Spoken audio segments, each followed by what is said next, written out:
Hello friends, welcome back to the new tutorial of the types of the Docker volumes we are going to learn in this video. Those who haven't subscribed my channel yet, please do subscribe my channel, and if you like the video, please do like, share and comment on my video. Let's get started.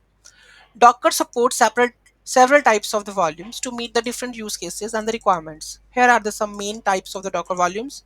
Named volumes. Named volumes are explicitly created and the named using the Docker's volume create command. They provide a way to manage and share the data across the containers with the user-friendly name. So here, how to create a volume, then Docker volume and the name of that one. With the help of the volume create, you will able to create the volumes and this is the named. Okay. Then how to run it, Docker run hyphen detach hyphen volume, my data here, and this is your app data with my app, right? So this is basically for creating your volume and this is for running that application. Okay. Then we have anonymous volumes. Okay.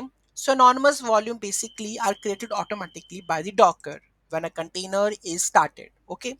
So whenever there is a container started, automatically it is created and the volume is specified without the specific name. So because the name is anonymous, so here you not to define the name of the volume. They're often used for temporary or the disposal data, and they are not explicitly named and can be challenging to manage outside the context of the container. How you are going to do that? With the help of the Docker run -d -v app data my app. Okay.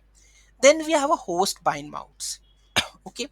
So host bind mounts involve mounting a specific directory or the file from the host machine to the container. Very important because I want to make my data to be persist in the Docker volumes, how I can do with the help of the host bind mounts, right?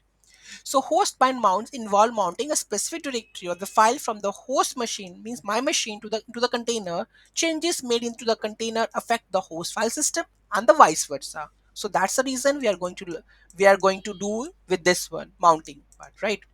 Then we have a temps mount.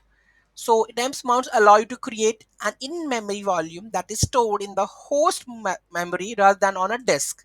This type of volume is useful for temporary data that does not need to be persist across the container restarts. With the help of this, you can run. Okay, so this is how you can do that.